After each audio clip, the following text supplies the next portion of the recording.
Good evening, everyone. Welcome to another edition of the Gray Area here on the Black Man Unfiltered Network, simulcasting on the Sparta HQ Network. I am Mr. Bennett, joined by my partner as always. Uh-oh. I barely heard it. Man, check that Hang on, again. I'm muted. That's why. This Okay. is Sparta! There we go. There we go. The ghost of Sparta, a.k.a. Peter, a.k.a. Panayotis. Yasu, my brother. What is going on? What is going on, my man? How was your weekend? Uh, very interesting. It was, filled, sort of the young women in the house keep it interesting. And so, Oh my boy, wife and I, I'm scared.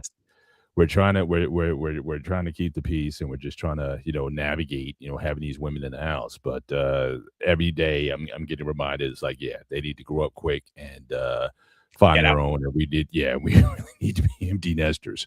But other than that, though, things are going pretty good here. And yeah, I mean, last week was pretty exciting. I went down to DC area. My nephew graduated from high school, and he's got a full basketball scholarship to play at Morehouse University in Atlanta. So, Mhm. pretty excited, being in that environment, seeing where he's going. So yeah, I mean, just watching, a lot of these young people, they scare me a lot of times in that I think they're certainly a lot smarter than certainly I was at their age, but they don't have necessarily the experience or necessarily the common sense that they might have had at my age at when I was that in my early 20s. So it's like this trade-off that despite their brilliance and they're able to move socially and whatnot, but there's just certain things, there's just certain rules that, as much as you try to tell them as parents, and even my nephew. So this is actually my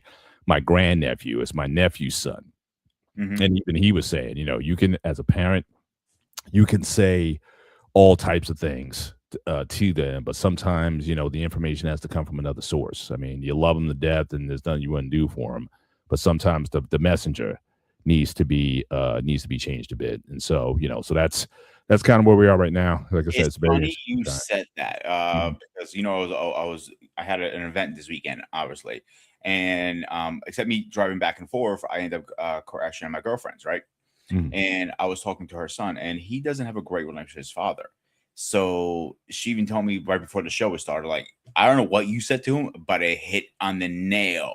Yep. I was just trying to get him get his head on straight because he needs to get a nice hard kick in the ass sometimes. You know what I'm saying? Yeah. Yeah. So, and I think, like you said, sometimes it needs to come from a better source than a family member, or Yeah, not for sure. immediate family, I should say. Yeah, for sure. And sometimes, as you said, it's not even so much a kick in the butt. It's just a different voice. It's the weirdest thing. But it Mhm. even happens. I mean, even between spouses, sometimes. Like my sister-in-laws could say something to my wife that will probably resonate more than if I say it. So sometimes that can be fun. But I'm at an age now where it's like it used to bother me back in the day, but I'm at a point now where it's, look, as long as you get the message, if it came from me, great. If it doesn't come from me, I'm good with that also. Mhm. So it's not I'm beyond just having to be. I don't want to be right. I just want the situation to be right. You know what I'm saying? However it gets there by whomever it does, like, I don't take any pride or ego to say, yeah, I'm the reason why things are the way they are. I just want stuff to work. And I think my wife is more and more getting to that stage in life also, where she just wants things to work. She's still passionate about, especially when it comes to her kids, but she realizes that sometimes you don't have necessarily the capacity sometimes to deal with certain things, and sometimes, again, you need that out. That's why those aunties are important, or those uncles Yeah. are important, and just those people who they can look at things kind of like from the outside and have a different perspective on things. So that's always a dynamic, and we're still kind of fleshing these things out. But it's interesting, though. I think my oldest daughter got it because there was like an exchange the other night, and she was getting on my youngest, and she like defended us, like she was like talking about how much we do for them and all that kind of stuff, and so it was like, oh, I guess we did something right because she kind of stepped up. But I think a lot of that had to do with her moving out. I mean, the fact that she's at medical school, she's here through August, but she's at medical school and just living on her own and getting perspective in terms of how good she had it.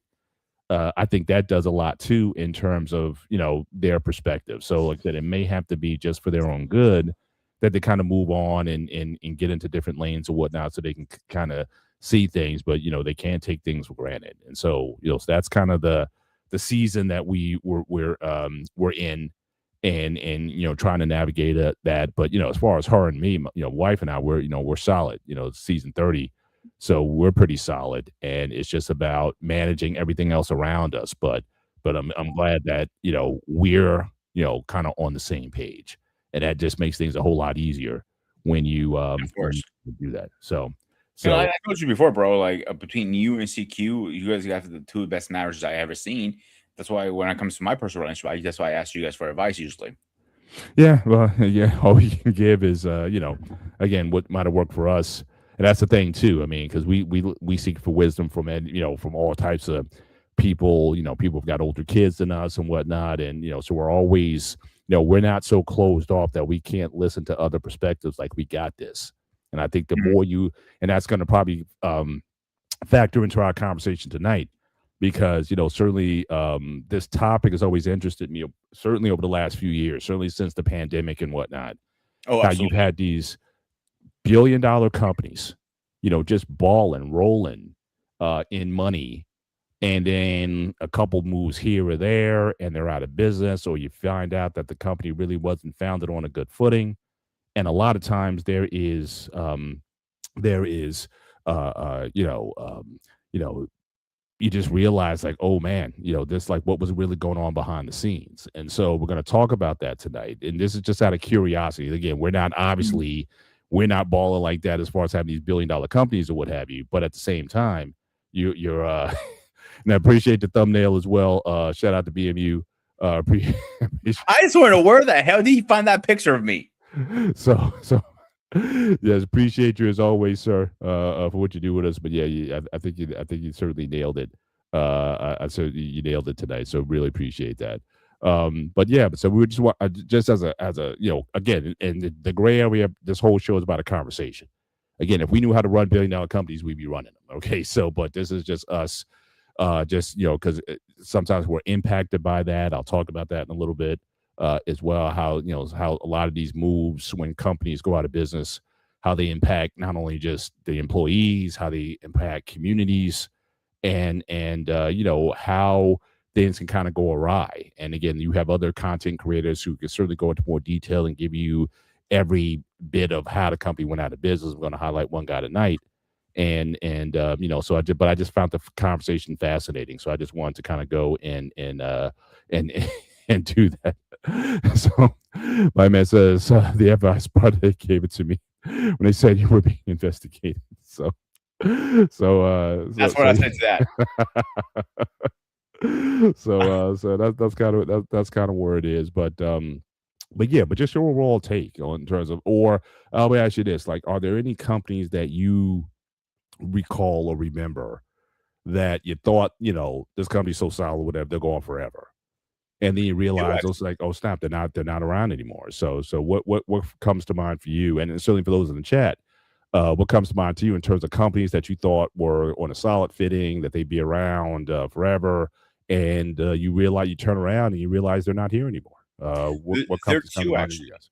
guys? The first one is Blockbuster actually, Yeah, because even at the time when Blockbuster was in a Hemi and towards the end of their lifespan, they I didn't think they were gonna go down because I thought digital media was gonna be the thing at the time. I think it was a trend, and I think everybody's gonna go to the physical media because you don't really own physical media. It's something that you buy, but you still don't physically own the digital media. If some reason they pull off those the rights of the platform, you lose mhm, that. And we don't release that. You might be buying that the movie on Amazon Prime for argument's sakes, right, but when the company lose the contract with whatever company they are with, you lose the movie because they have agreements, they have contracts. right. Second one is Eric said in the comments, Toys R Us. Toys R Us, I didn't think they were ever going to go out of business, to be honest with you. Yeah, yeah. Because again, it's toys, part of tonight also we're going to be talking about is, and we got some good ones in here. So again, Suncoast. I remember Suncoast video growing up. I mean, yeah, Circuit City, Blockbuster, said Kmart, Sears. Again, we're going to Here's talk about another that. one that went out of business a long time ago, and nobody realized it because they weren't as popular as Blockbuster. It was Hollywood Videos. Yep, I remember those But guys the reason too. they went out, from my understanding, I might be completely wrong, so don't quote me on this, was Blockbuster actually put them out of business because Blockbuster was so much bigger than Hollywood Video was. Yeah, yeah. No question about it. And so we're going to talk about some of that tonight. And again, there's a usually a lot of these bankruptcies come from, like they say, death by a thousand cuts. And Mhm. so you're not necessarily going to pin it on one thing. And like I said, you certainly got some creators that really do a good job of explaining these things in a digestible form, because you have universities like business schools study like the rise and fall of certain companies, as that's like a coursework that they do. So you can spend years talking about what went wrong in a company. That doesn't necessarily mean you're going to necessarily avoid those mistakes, or that you won't be tempted, because again, once that money starts coming in, do you start taking shortcuts? Do you start and start putting the profits over the product, which I think is very hard. Like I didn't put, I could have put a dozens of companies certainly in the slide deck tonight, but I just want to highlight a few. But I was just reading recently, like Starbucks is kind of in trouble, or that they're having issues right now because, one, people are not always in a position to pay $10 for an average cup of coffee. And then also keep in mind that Starbucks used to be like an experience. Like Starbucks was, and especially in the 90s when it was really starting to boom, that was like a culture. You went to Starbucks after work, you did business there, you had business meetings there. It was like this lounge environment, and they were giving you like a total experience. And even though now you still have people obviously going there, I mean, I see the lines at Starbucks, in the morning, but it's like, I mean, as far as the coffee, like, is it the greatest coffee in the world that you're willing to spend for a tall blonde, $8, $9, $10 a shot? Plus the fact that um, they sell K cups now. I mean, so if you really, now again, I know they don't have like the official baristas in obviously in your house, and they got different things that they make there and whatnot now, like the smoothies and the lattes and things of that nature. But again, you can get a K cup and get your Starbucks there. So it's like So how do you justify that kind of spending? Or people are just not in love with it the way they used to. In fact, even if you look at the stores, I said early on they were big. They because again they had lounges, and you would meet someone at 7 p.m. for a business meeting at Starbucks.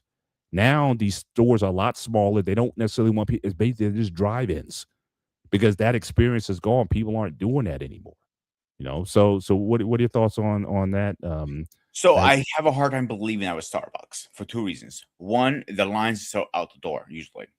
Two, I have two Starbucks in walking distance, less than 5 minutes. mhm. One has a drive-through, one doesn't. One has a lounge, one does not. And I, like me being me, spoke to the manager like, "Yo, are you guys losing your lease soon or something? Because you guys open another one." I'm like, that's a corporate thing. We had nothing to do with that. He goes, we just renewed about for another 10 years, so we're not going anywhere from here. Mhm. So, but what was hurting their business was the Dunkin' next to me, and they had a drive-through, Mhm. and they don't have a lounge area, but they do have a drive-through, and that was hurting their business. So they Right. opened a second location. Literally, now you have it's potentially like an L shape. Starbucks, Dunkin', Dunkin'. Right. So, and the Dunkin' is owned by the same owner for all the area around here because my ex used to work for them. Right. Right. So I have a hard time believing that they're struggling. Yeah. Well, it's interesting you mentioned Duncan, because that is an example, and we're going to talk about that tonight also, how a company can pivot. So again, if you're a Gen X generation, it wasn't Dunkin', it was Dunkin' Donuts. I remember that actually. And the commercials were about donuts. Coffee came like later. That became like okay.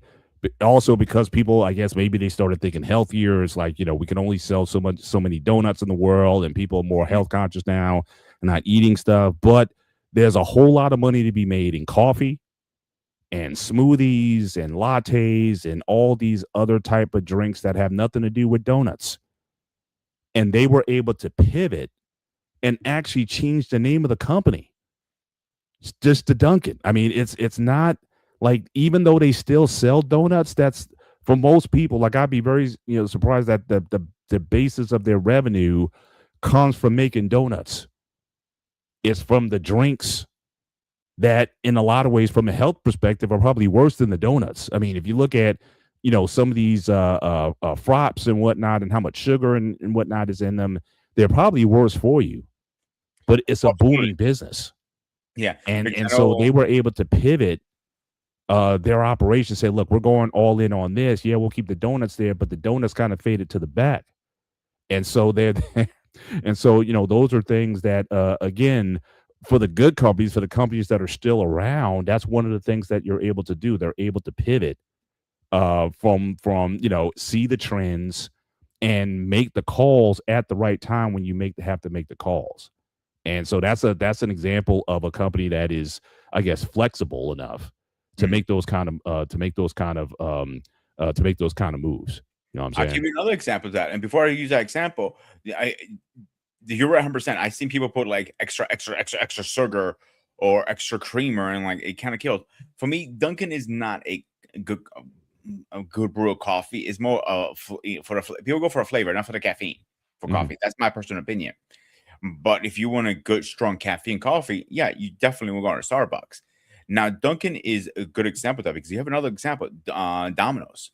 And because they were, if you remember back in the 90s and early 2000s, there were Domino's Pizza. They took the pizza out of there, and there's just Domino's now, because people changed their habits of eating. Now everybody's getting pizza. They have some other things too. Those are a good example. I mean, you have to adapt to your clientele, and not all of them do that, unfortunately. Yeah. Nah, no question. No question. Got a Like, lot I'll of guys in the give you chat tonight. So we got, obviously, our guy Anton. Appreciate you being in here tonight. We got my man Eric in here. Man Williams in the chat tonight. Certainly appreciate you being here. So really, thanks for being here, and certainly sticks around and to be a part of the conversation. And we got our guy, certainly Liberty Twitcher.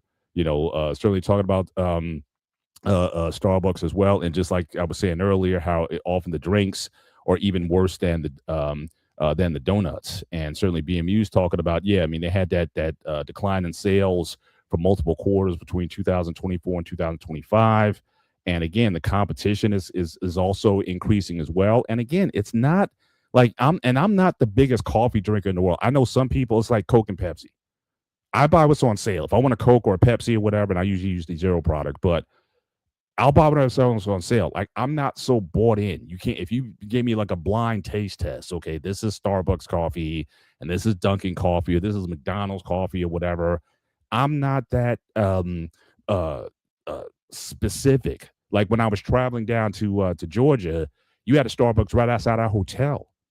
But I was getting coffee from the breakfast station in the hotel. I would get my coffee there. That was enough for me. But you had guys who would still go and stand in line and, again, pay $10 for a tall block. I mean, it was just, See, I guess, there's because so many yeah, other companies is better out there that you can make at home.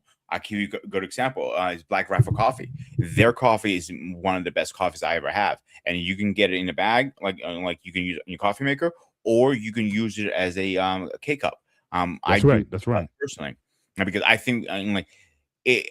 That's what works convenient for my lifestyle and my home lifestyle.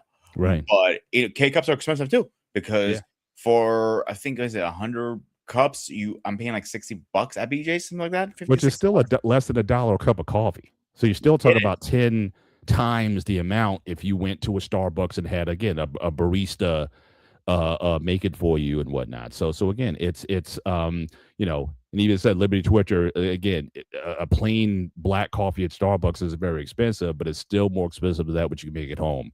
Or certainly it's still more expensive that if you had a K cup. BMU is saying, I've never heard of this company. This might be a regional thing, because I don't think we have any Dutch brothers in our Never heard of area. it personally. A legitimate competitive to Starbucks, not because it's bigger. The threat is because it's growing much faster and attracting younger customers. And that's also an issue. How do you stay relevant to a changing market? At the same time, how do you stay loyal to a market? because one of the companies I'm going to bring up, they forgot about their customers or their legacy customers. So how do you attract new customers? Well, at the same time, how do you keep your existing customers happy as well? That's always the risk that you have to take as well. So you have again, Dutch Brothers having a huge bunch of sugar. Again, it may be all those things you say in Liberty may be 100% correct. But again, they're attracting young people, so I guess young people don't care. And again, I thought we were supposed to be healthier. What happened to that generation that was getting away from stuff? Now, Eric is an OG like myself. He's like Keurig is in a he hates K cups. I think he likes we used to brew the coffee in the percolator. You put your coffee in the cup and the metal can or whatever, and you knew your coffee was ready when it started to percolate through the glass thing at the top. Again, if you're And old school that's like a the great way to make coffee, or yeah, put the grounds and like the old school coffee makers too. I mean, they were very popular in the '90s and early 2000s. But K cups are very convenient for people who don't need a full what's called a full pot. yeah, Like yeah, if just like make myself, I make 1 cup of coffee in the morning, and I usually drink it, whatever I'm doing, and I'm out the door.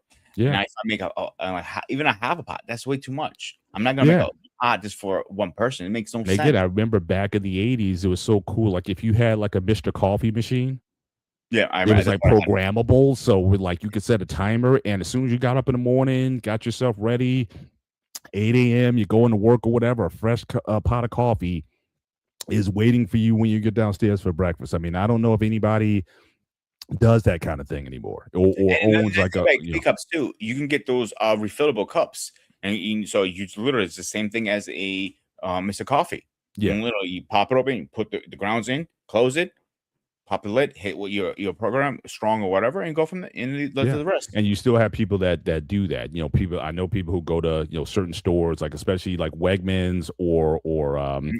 what's the high end supermarket out here? Get having the brain freeze right now, but I know there BJ's, it's like what's that? BJ's. No, one of those high end Whole Foods.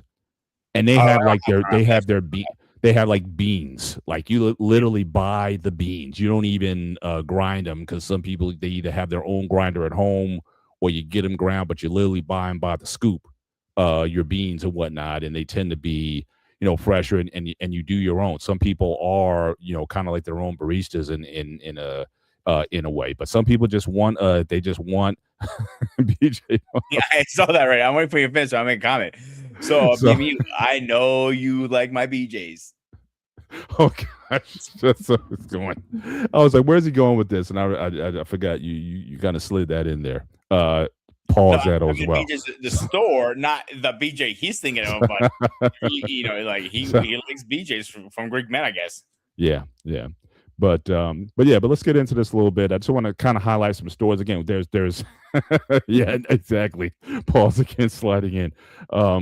But I just want to highlight just a few companies. Again, there's hundreds of companies that have gone out of business. Like I said, certainly since COVID, a lot of chains, stores that have gone since then. Again, I'm not going to highlight every instance, so we can spend, like I said, a lot of time certainly going through these. But I just want to just a few one to highlight, just talking about why some fail. So again, this one here coming from this website, 10 biggest failures of all time. Now I'm not going to go through all 10. I'm going to talk about just some of the ones that made the news cycle, the ones that were certainly very big news at the time. So again, some of these are just outright because of just scamming people, right? So again, Theranos was this company, and they were making these blood test machines, and I was supposed to like revolutionize things, whatever. And people were making a thing about, okay, this female self-made billionaire. But again, the problem is that the tech never worked and that the machines were wildly inaccurate. And which you had some whistleblowers that came out and basically told people, it's like, look, this is a scam. And at the end of the day, this lady, Elizabeth Holmes, and there was another guy, I guess, oh, yeah, Sonny Balwani, they went to jail Mhm. because they were basically defrauding people. So you have some guys who, some people who made their money from, basically selling snake oil or technology that didn't work. and they're out of business as a result of it. Enron, that was a huge scandal that came up. So again, you had like that was like a conglomerate of companies. I think MCI, MCI became WorldCom, and I think they merged with Enron as well. But certainly they were using a lot of accounting practices again to hide fake profit to fake profits and hide debt. Enron stock, the fallout from that went from $90 a share down to $1. 20,000 employees lost their jobs and retirement savings. And again, several CEOs, like again, Jeff Skilling, went to federal prison. So you certainly have those instances as well, where you just have companies that just do are just bad business or fake business, and they, at the end of the day, they just get caught at some point in time. Now, again, this is something that this is an example of a company where you kind of slit your own throat by not adapting, and you basically embolden your competition. So again, if you grew up, like I said, in the '90s, obviously you had Barnes and Noble, you had Borders. Again, I used to hang out. My wife and I, when we were first married, we was like, "What do you want to do? Let's go to Borders and just chill, grab a coffee or whatever that was there, because I guess some of these stores had Starbucks in them or whatever, and we just hang out for the night." It was just like it was better than going to a library. And so you would go out there. But again, the early 2000s, Borders was a titan of the book world. But instead of developing its own e-commerce platform, it outsourced its online big books sales to Amazon. And we all know what happened with Amazon. Whereas Barnes and Noble launched the Nook, Borders ignored ebooks and continued to focusing on CDs and DVDs, just as streaming was taken over. And, so we're going to get into that also a little bit. But again, as a result of that, 10,000 employees and nearly 400 stores were lost. The chain declared bankruptcy in 2011, and it became a classic example of what happens when legacy businesses, again, fail to adapt. And that's the big thing. I mean, you got to understand that the way people consume information, you have to be mindful of that. And again, you may still have people who, again, want their books, want their hard copy books. Some people are afraid of, digitized books and information, but some people still want that. But you still got to adapt with the times. And now, like if you buy most computers now, most don't even come with a. I just bought last month. I bought me a DVD burner, like a Blu-ray DVD burner, because I still have a lot of DVDs of movies and entertainment that I have. But if I bought a laptop today, they're probably not going to have a DVD ROM in it. And so, so again, I bought that in order to maintain the collections that I have. But that whole technology, VHS, CDs, DVDs, all that stuff is out the window now. So again, but your thoughts on Borders and just bookstores in general? I'm actually kind of surprised that Borders is still open, to be honest with you. I mean, Barnes and Noble is still open. So we had a Barnes and Noble here for a little time. That's when towards the end of their lifespan, they opened about 5 or 6 years later. They went out of business. Then a Book a Million opened up, and they went out of business. So bookstores around here do not survive at all. Everybody's buying digitally or through Amazon. Yeah. It's funny because I see the Amazon driver all the time, and I got to know him by his name pretty much because there's usually the same one who delivers through my community. And it's a good convenient factor too. You have to almost understand in these businesses, if when you open a store, you don't only have to worry about the product, you have to worry the employees, you have to worry about your insurance, the overhead, the electric, the insurance, all this other stuff that we don't know because we don't own businesses. And at least that scale business.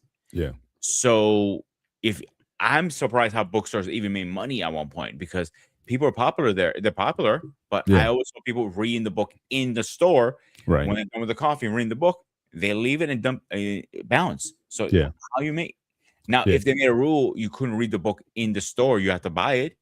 Now I can make sense now. Yeah, why are they doing that? Right. But it's almost like a movie theater because again, certainly for Barnes and Noble, most of them have a Starbucks in there. So it's almost like when you go to the movies, You don't make money. The movie theaters don't make money from the movie. They make money from the sales of concessions and popcorn and all that kind of Right. stuff. So maybe it's like you're willing to take a loss on the books or the book sales in exchange for the other stuff that you're going to buy there, or just the environment that people are willing to patronize, making a lot more money from Mhm. the Starbucks partnership than they are from the actual book sales. But again, it's certainly something that people are consuming differently. But it's interesting the fact that you and I go to Comic Con every year, Mhm. that the people who are somewhat still loyal to books are those people. Comic books, graphic novels, fictional novels, and whatnot. People still, you would think, with these younger generations going to these books, and we even had interviewed, authors of fictional books and whatnot on a Gray Area show. You know, um, I guess one question we never Oh, asked is like, are you hangouts. guys right on the Hangout? Yeah. So, are you worried about, okay, will people buy you? Obviously, some are self-published; they publish their own books, but if people are starting to consume their books in other ways in digital media, that shouldn't you make that pivot to digital media versus selling physical books? But it seems like in those communities, having a physical book is still valued in that space rather than the digital medium. So I find that particular niche a little bit different, and that they still appreciate the books or the comic books having the physical. Plus, there's also a market for those. I mean, we all know about people who have their comic book collections, and they can sell for a lot of money if you keep them in pristine condition. Some Absolutely. people still trade that, but it's just interesting that that community still values published books and materials versus just going to, I'll Eh, just look at something online. One thing I do know from, because I know a couple comic book store owners, one rule they always had: you cannot read the comic book in the store without purchasing it, Yeah. and that's a big thing. And like, I think that's what dooms bookstores. You're literally sitting there reading the whole book. Some people can blow through a whole book in one day, in a few hours. Yeah. That's what they do. So, Absolutely. like, how, and like, I will kill on this. It's a different feeling when you have the paper in your hand versus a tablet. Yeah. I can push back on that. Right. I agree 100% on that. Hmm. But what I don't agree is you going to the store and reading. This is why this lifetime thing is going on, because books have being published since the 1800s. Hmm. So now, why are they going away? Because Yeah. people are now buying books because they're reading them in there. That's one, and they're digital. They're cheaper digital than actual buying the book thing. Yeah. Says Anton, saying both Marvel and DC have apps where you can read their entire library. Yeah, yeah, and it's probably cheaper if when you consider how much, if you had to buy their whole library, or guys, how much money you spent over the years to collect and to to have these titles. And again, and back in the day, you always bought two, right? You bought a comic to read and a comic to save. You know what I'm Mhm. saying? So again, it was like you were paying double to get the same information. But let's move on from here. So we got again some other scandals. So again, this is one of the newer ones. Again, due to corruption. So again, every now I know a lot of people into crypto, and again, I don't know as much about that field and not heavily invested in crypto. But certainly, this was one when this was going on. This was major headlines that they had this guy Sam Bankman-Fried, who launched FTX, which was one of the leading uh, um, uh, um, crypto trading companies. Built a $32 billion empire, but behind the scenes, FTX was allegedly funneling money and funds to his own hedge fund, Alameda Research. And so the fallout from that is like when the House of Cards collapsed, $8 billion in customer assets vanished overnight. And obviously, I think this guy actually did the fall of FTX was so massive that it shook the entire cryptocurrency industry. Now, again, I think that industry is still going on. I don't think that people are going anywhere. And certainly with the current administration, I think they're certainly investing in crypto, and made a lot of money apparently from crypto. So I think that's a help to bolster the entire industry. But again, another example of when there's fraud, that people can certainly certainly lose their shirt from a lot of bad investors. Also, I want to acknowledge tonight we got our guy Craig Lucas all the way from the UK. Big supporter of the channel, certainly, and here and on the Sparta HQ network. But I want to just acknowledge him as well. He gives us a lot of dap and what he does to support us. So appreciate that. And Anton, remember this: the Miami Heat's arena was named after this company. Yeah, FTX. But again, it was like for a lot of these investors, it's like the money, was it like legitimate money? Was it paper, or was it a legitimate or not?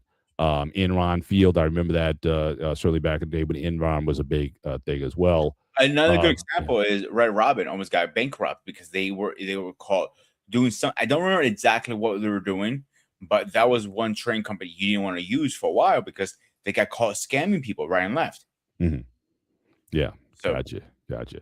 Got you another one here, and again, I'm not going through all 10. I'm just highlighting the big ones. Probably the biggest one ever was the Lehman Brothers. Again, the collapse that broke the global economy. Again, over 600 billion in assets was essentially lost. So again, they got caught up in buying again those subprime mortgages leading up to the 2008 financial crisis. Had a bunch of people getting taking out these mortgage loans and realizing that they couldn't pay. And so once that housing market collapsed, since Lehman had so much of their money invested in that they ultimately went bankrupt at the end. But again, Lehman Brothers was around for a long time. And again, it was also just due to greed that they collapsed. But that took the whole business, not only them but also automakers, all these entities that crashed. There was a lot. There was trillions of dollars in personal assets that was lost by people because of Lehman's investment, especially in housing. Because for most people in this country, your house is pretty much your main asset. Now, again, you may debate and argue if you don't own the house outright, is it truly an asset? But for a lot of people, they do count owning a home as an asset. But it's really not an asset until you actually sell it off and make a profit from it. But that being said, for a lot of people, it affected them greatly. And this is what happens when, again, when companies fail, what impact it has on certainly the public, the investors, and those have stakes in those companies. There's a lot of things can go awry. And we talked about this Blockbuster. Now, again, Blockbuster is another example of not being able to see the future before it happens. So it says here in 2000, a tiny DVD by mail company called Netflix. So if you guys remember those red boxes that were outside of your drugstore or 7-Eleven store or something like that, that's how Netflix got started. I Tiny didn't remember that DVD like mail. that. What's that? I don't remember being outside drugstores I like believe that. so. Also, I think you also Redbox. I think they were also Redbox, I outside as well. remember. Redbox, but I think if I recall, you guys correct me if I'm wrong, but I thought um, uh, uh, Netflix was also doing something with DVD outside as well. But they also did by mail. Call Netflix offered to sell itself to Blockbuster for 50 million. Blockbuster laughed them out the room. Instead of embracing streaming, they stuck to late fees and retail stores and completely underestimated the digital wave. By 2010, Blockbuster fell for bankruptcy. Netflix is now worth over 200 billion, while Blockbuster has just one store in Oregon that exists as a meme more than a business. So again, it's just an example of here's an idea that they just didn't think would fly, or they might have been just comfortable with how business was going. And I think that can happen to anyone. You think things are good, that you don't have to change, that you don't have to pivot. But again, you want to make sure that you want to bring the customer base that you spend so much time building. You certainly want to bring them with you, but you can't be afraid to invest in the future as well. So it's just one decision changed the outlook of Blockbuster. Mhm. And no, but now me personally, I was never a fan of Blockbuster because I could never get the title that I wanted. That was the frustrating thing. If you want it like for the weekend, if you wanted to go and get a new release or whatever, you had to get there. You had to basically get it by Wednesday if you wanted to watch it on Saturday. Because again, by the time you got there, the only movies that were left were movies that were like 5 years old or whatever. I mean, it was like you weren't, the main titles or the newest titles or whatever. Those came very quickly, and they also charged um, the I most for actually them. found a trick to that, believe it or not, when I was when I was younger. So I became a couple of my friends, and I became friends with some of the employees there. And I was like, "What's the trick, guys? Like most people return their DVDs movies usually on a Wednesday or a Thursday, but Wednesday they don't have enough time to put them out. The new Right. movies always came out on a Thursday. If you get there around between 2 and 3 o'clock, you got them. And every time, I don't care if it was a game or movie or whatever, I always found it on anything I needed because I went on a Thursday, as always, not on a Friday. Yeah. Yeah. You have to get there before 3 o'clock. That's always a catch. Gotcha, gotcha. Yeah, I was always going after work with it. So, like I said, you definitely got to be more strategic if you want to get in and get those newest releases. But the biggest one here that they're listing, even though Lehman Brothers again $600 billion in worth, but certainly all these things happen at the same time. You had the Lehman Brothers fallout, and then you had the GM fallout in 2009. So again, 2009 they filed for bankruptcy for $78.7 billion in losses, but they got a government bailout. Lehman Brothers didn't, but certainly GM did, and apparently they were able to turn around. But they're saying it remains the biggest industrial failure in history. But part of their issue was again innovation. It says from clunky designs to bloated deals and obsession with gas guzzling SUVs. So again, if you remember, all these people were buying Escalades, Cadillac Escalades back in the day, or those big Suburbans, or the Lincoln Navigators, and that just seemed to be the big thing. But then once gas started going up, especially if you remember in our area, Hurricane Sandy, and how gas price or what happened in New Orleans with the hurricanes there that took that out, gas prices jumped overnight. So you have people paying over $100, $150 to fill up their gas tanks because they had these big remember the Hummer craze? I was about to say that the The Hummers won H2, and then yeah. they came out with the smaller H3, but everybody had the Hummers, and some of them they put the spinning hubcaps on them and whatnot, and people just wanted these big, gaudy vehicles. Don't get And me wrong, that was it so looked cool. It looked very cool in my Mm. opinion. Yeah. But there was just a Chevy body on it. That's what it was. Nothing really crazy on it. Like Mhm. the skeleton was a Chevy. I think it was Silverado or something like shit like that. It was a Chevy body, but with a different frame. That's Yeah. what it was.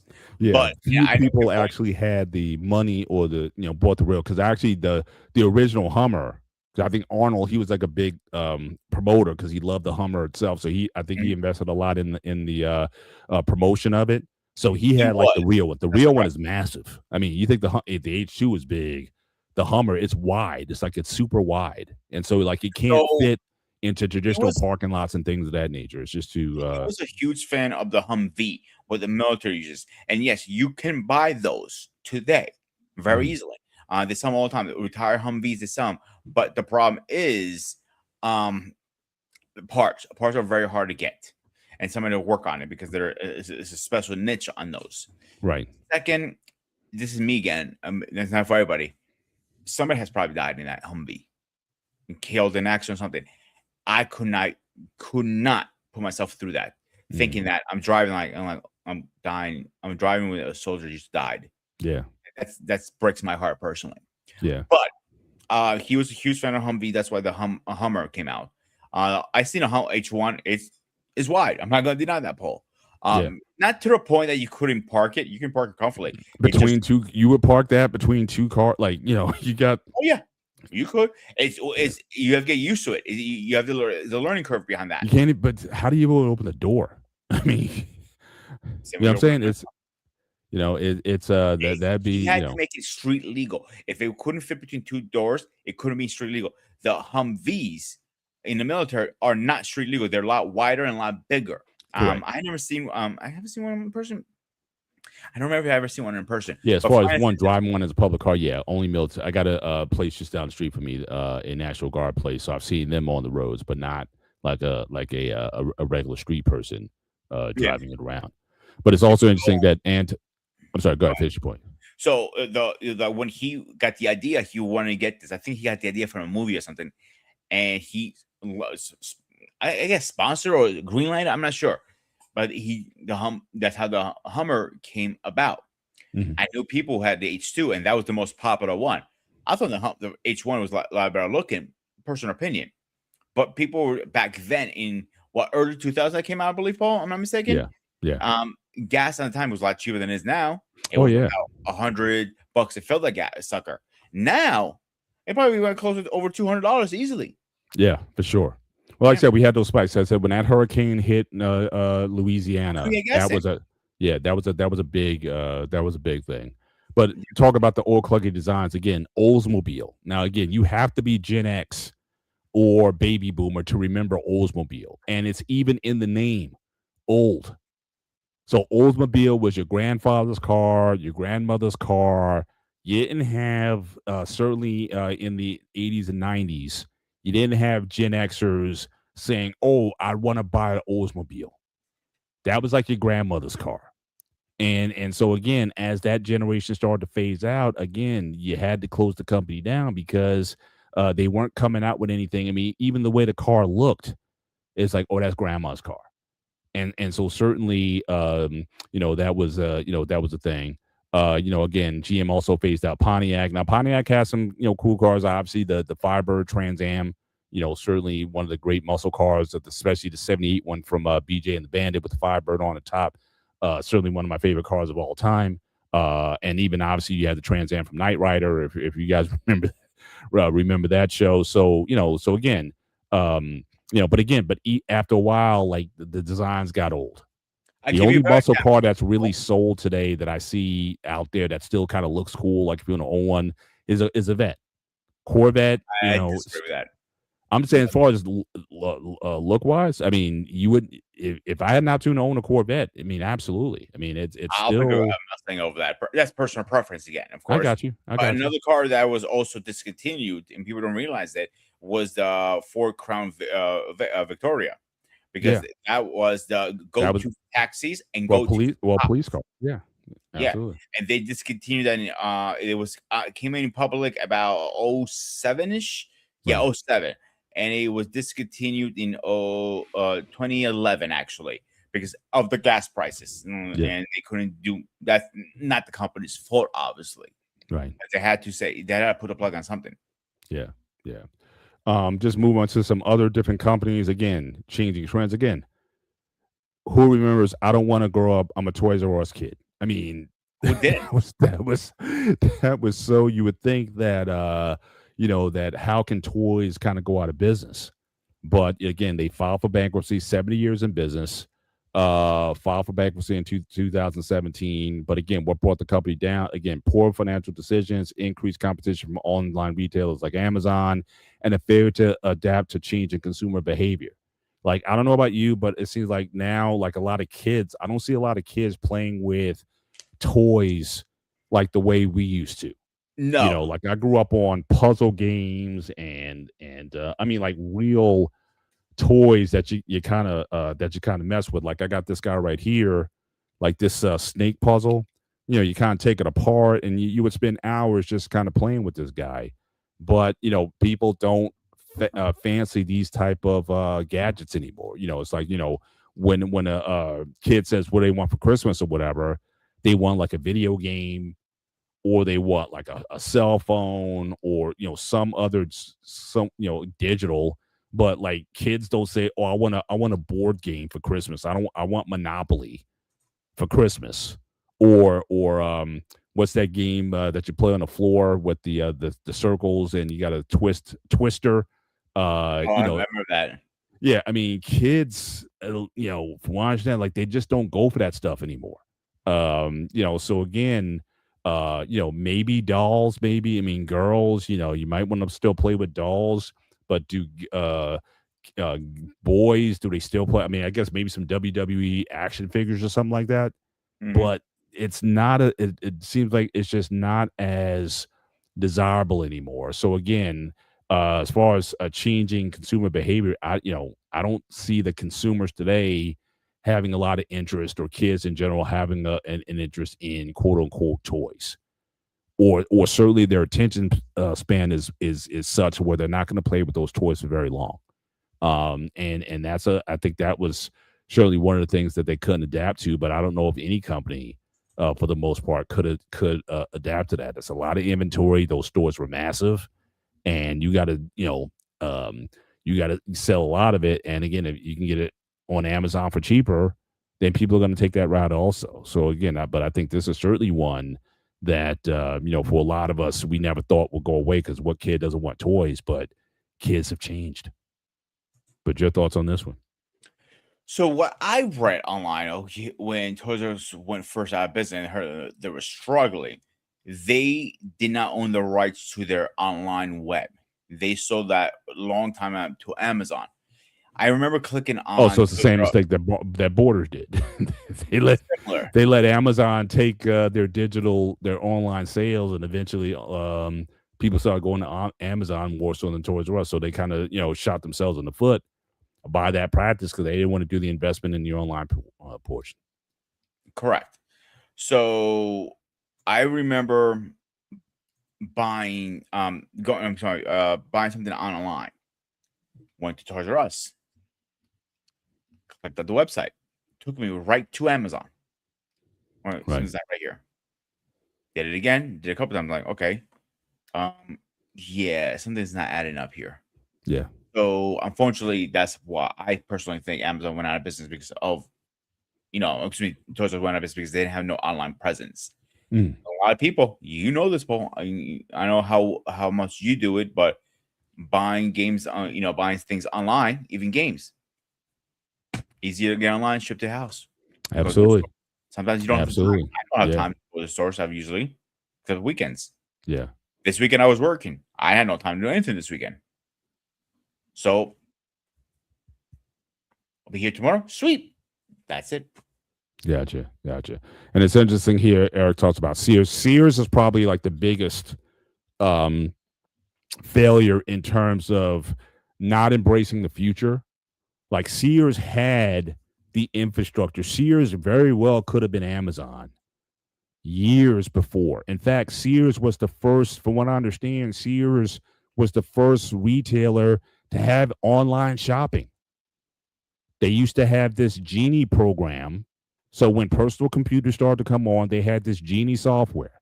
And if you also remember, Sears used to have the giant Sears catalog that you would get every year around the holiday time. And they actually had it where with the Genie software, you could go online and place your order. They already had the infrastructure. They, again, shipping, logistics, they had all that stuff down because, again, their catalog business was very successful for decades. I mean, as kids, we look forward to getting that Sears catalog every year and circling all the toys or gadgets or whatever that we wanted just from that catalog. And we would just give it to whether we got anything or not was another story. But, we would spend hours in that Sears catalog just circling or highlighting or bookmarking the pages in there of the stuff that we want to get.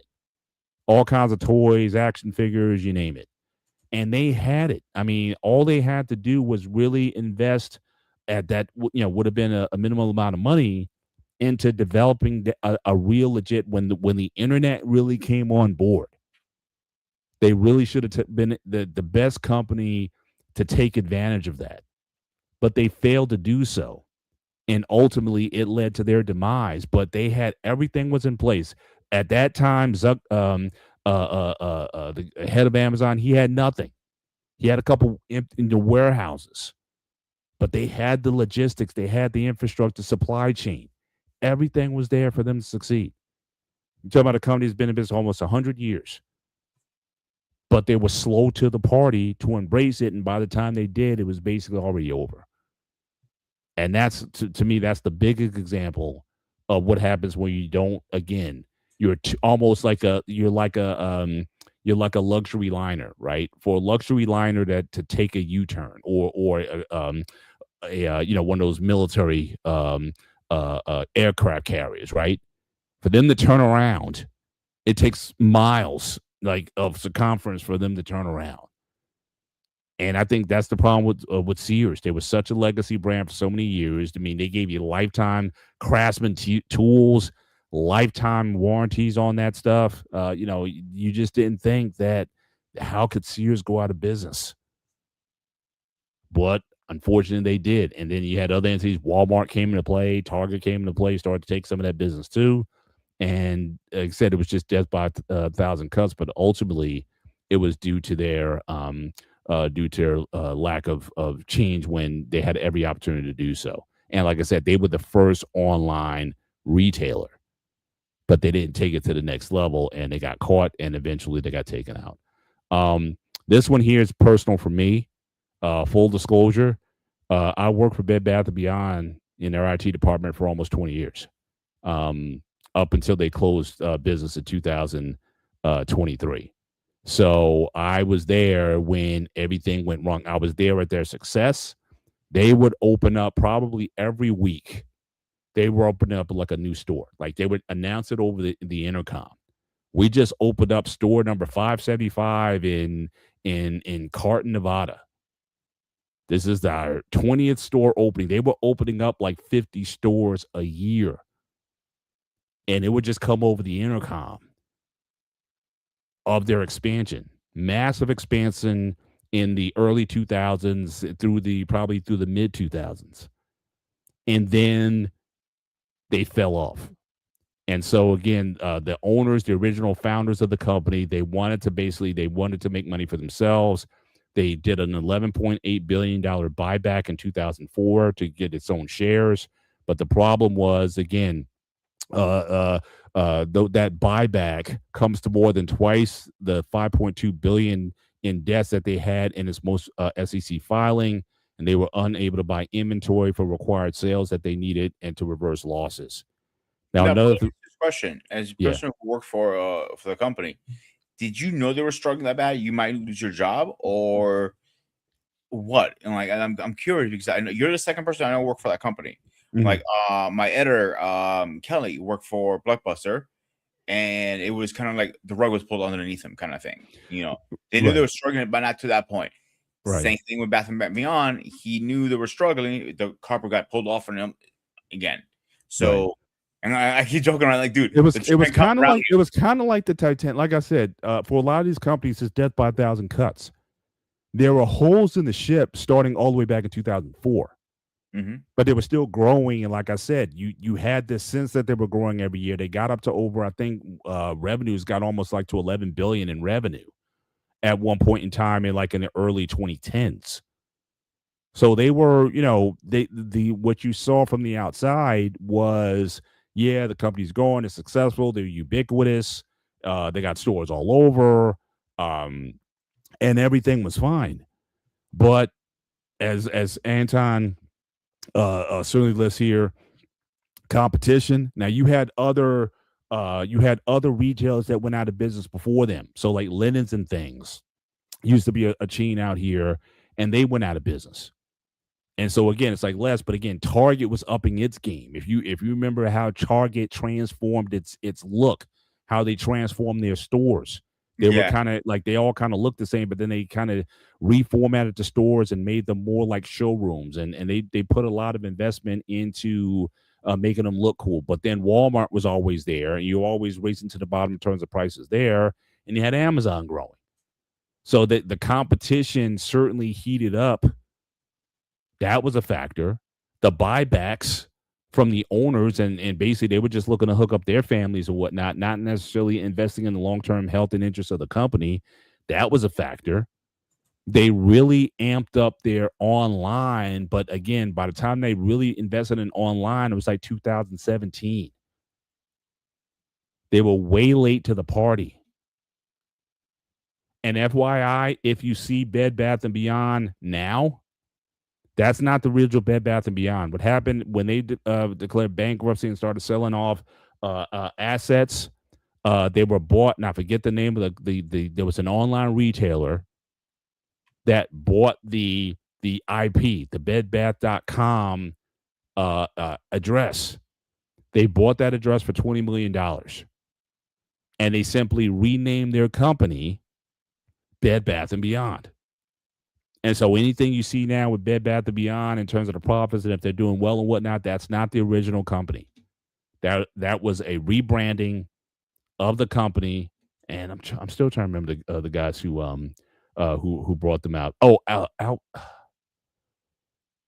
it'll come to me in a second, but yeah, they basically took over, and that was it. But yeah, there were just a lot of things that were that again doomed the company. But it was like the Titanic, because remember when the Titanic got hit, a lot of people didn't even know that the boat was in trouble. It was like several hours before people were like, okay, we need to get out of we need to get out of this we need to get out of this boat. But it wasn't like a big, like initially it was like a bump. I think for most passengers, they thought it was just a bump or whatever. And but again, slowly but surely, and um as the boat filled up, it was Overstock. That was the company I was looking for. Overstock.com bought the Bed Bath and Beyond IP. And so when you see Bed Bath Beyond, that it's basically Overstock. Shout out to certainly Braxton and Steak Fiend, certainly in the house tonight. Appreciate you being here, and our certainly one of our faves, Catelia, in the build tonight. Appreciate you being here as well. But certainly the Bed Bath Beyond, that was like I said, you're gonna have schools. In fact, I think there are some schools that are looking at why Bed Bath Beyond failed. It's like it's classroom material right now in terms of a study in a company that was prevalent since 1971. So again, these two guys opened it up in 1971. The company is basically in business over 50 years, and it just went sideways. And they went through a series of different CEOs coming in to try to rebrand the company. But again, and then once COVID hit, and that's the thing too, I think a lot of companies were impacted. So again, they were already in a weakened state prior to COVID. COVID might have like took them out. That was like the death knell, and they never could really get back from that. The other thing that they also tried to do, and this is something I said earlier about companies that you have to maintain your brand quality with existing customers. Now, Bed Bath, they specialize. They had a lot of high end brands, like in cookware, like Califon, and some of those high end brands, Cuisinart. All those brands were sold there, where you might not find those brands in like a Walmart or a Target. Bed Bath Beyond was known for that, but what they tried to do was to try to make some quick money. They started to try to sell their own brands. It's like, when you go to like Walmart or something, you see some generic, what's Walmart's generic brand? I forget the name of it, Sound but Club? what's that? Sound Club, I think. Yeah, I'm just saying, own brands, meaning the generic, like you can buy like Libby vegetables, or you can buy the ones that got the generic store bought I brand think on it's, there. it's called Sound Club. Like I Good, said, no, good value, good value, good value. I'm saying on the can itself, like any company's generic brand. I think with Walmart, it's called Good Value. Basically, what they try to do is they try to sell their own good value products. So when it came to Mhm. towels and linens and sheets and cookware sets and whatnot, it just had Bed Bath Beyond's label on it, but it was cheap and people didn't go for it. It's like, wait a minute, I came here for Cuisinart. I came here for the high end. Bed Bath was also they had a major bridal section where people came. It's like, if you really want to get the bride and groom a good gift, set up your bridal registry at Bed Bath Beyond and put the high end stuff on there, the crystal and the china sets and things of that nature, the Linux china sets. People went there for that product. But then when they went, it's like, well, where's the product? And you trying to sell us this cheap stuff, great value. Yeah, thank you, Kateya. Um, People were, it's like, look, you're turning off. I mean, you had a niche, and that's also important because think about it. Even with COVID, the companies that are still in business, a lot of these high end luxury brands are still in business. Porsche, Lexus, BMW, Gucci. yeah, Gucci, the watches, like just the high end stuff is still there. I mean, one, because rich always people are going to have money, but again, because it's a brand, it's known for something. You know what I'm saying? So again, they're not going to suffer a lot of those things because they didn't, even when things are going bad, they didn't downgrade their product at the expense of their customer base. They were very loyal to their customer base. And I think that's something that I think Bed Bath, when they were like, oh, let's make some cheap money, they were like, okay, let's go in this direction, but the people rejected it. And then once the supply chain issues started to happen, they couldn't buy inventory from Cuisinart or from Linux or from Waterford, or all these kind of high end companies, and it became a problem. You know what I'm saying? So again, Sport Authority and Models, but again, a lot of stuff was cheap. You didn't go to, if I was as a trainer, if I was going to buy fitness equipment, I would not buy from Sport Authority nor Models. That was sort of low end. And again, a lot of those low end retailers, they went to Dick's that was a bit more upscale, a little bit more high end. And they were able to maintain in that crowded market with all those different Honestly, stores. Paul, I didn't know Models went out of business. Yeah. Oh yeah, a few years ago. But I used to, like I said, if I wanted certain things, like sweatshirts or athletic equipment, or even like a cheap, like I'm not a guy. I'm not going to pay $200 for a pair of shoes. I'm just not. So yeah, if I just wanted something just to be practical, $50 or whatever, yeah, you can go there, get boots, apparel. They had all kind. It was almost like a sporting goods store in the sense of like clothing, fish tackle, and sporting equipment, and things of that nature. But it wasn't, like I said, a lot of that stuff wasn't high end. And so certainly, they had a niche, but again, in a crowded market, and especially now you can get stuff on Amazon, they had to go, they had to go that way. And like I said, it didn't work out for them. But then, but this guy here, I'm just gonna put a plug in. This guy here, he does a pretty good job of summarizing what happens to companies. So like the basically telling the rise and fall of how companies have kind of come. They were very successful. Names, certainly that become very ubiquitous. So I just put his link in the chat. But I find his videos very enjoyable, and he really kind of goes and breaks down what happened. A lot of it was business decisions, a lot of it was arrogance, a lot of it was spreading yourself too thin.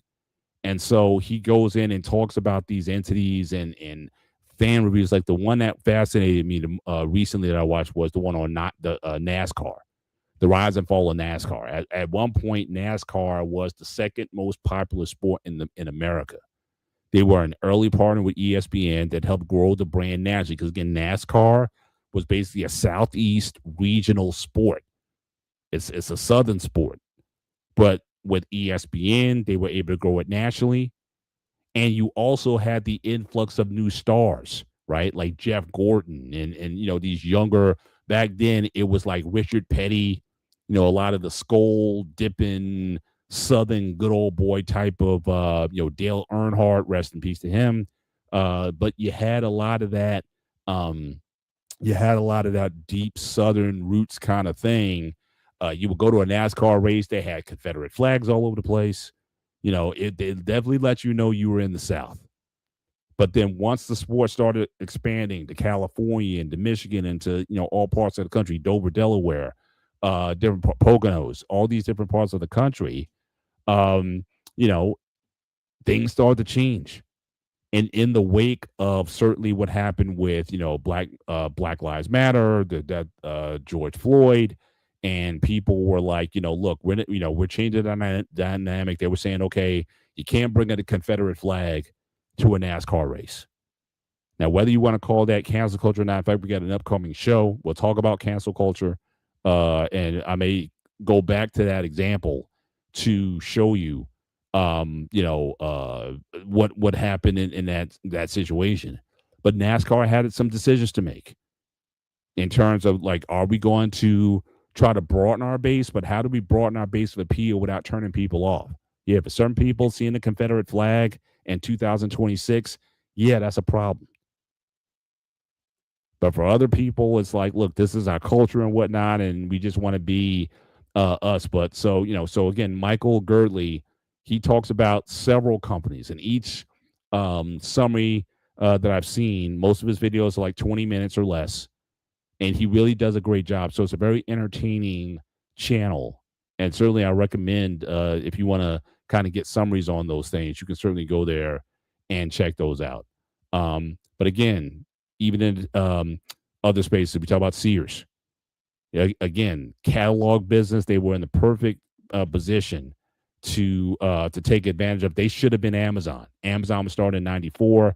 They had everything in place to do Amazon, but they failed to do so. And then Yahoo, again, refused to buy Google twice. Tried to buy Facebook and rejected an offer to be acquired by Microsoft for $44 billion. In 2016, Verizon brought Yahoo for 4.8. So they basically got sold for 10 times less than what they should have been bought at, because I guess they were looking for a sweeter deal.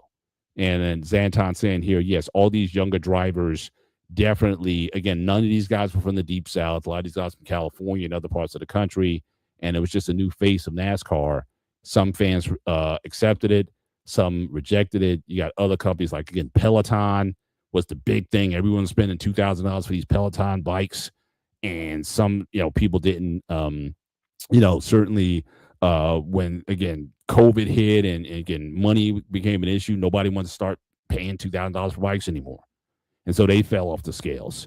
And then they have some where it's death by, again, the personality CEO. Now, CrossFit, I was never a fan of CrossFit as a physical trainer. I think there's a lot of injuries involved with CrossFit. I mean, I would go to my sports orthopedic, and his whole office is full of guys doing CrossFit stuff because it's very explosive. It's very dangerous. If you see how these guys do chin-ups and whatnot, it's not executed properly.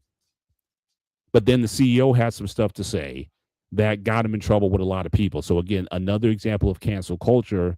After the deleting of George Floyd, he had some things to say about it, and there was a lot of pushback from that, and he lost a lot of sponsors and whatnot because of it. Now, apparently, CrossFit has a new CEO that just came on board earlier this month. We'll see if he can turn the company around.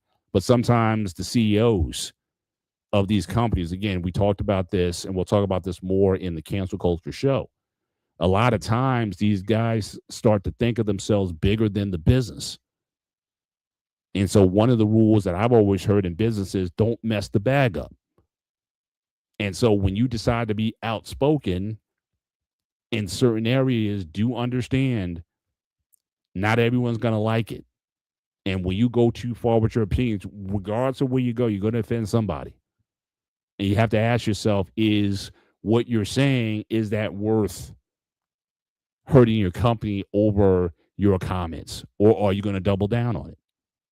So again, these are things that, again, people have to keep in mind. I got a couple more here. And again, I think we actually talked about this. So again, Kodak and Polaroid. Kodak, the city of Rochester, New York, was essentially built by Kodak. Kodak was like Rochester was essentially what they used to call a company town.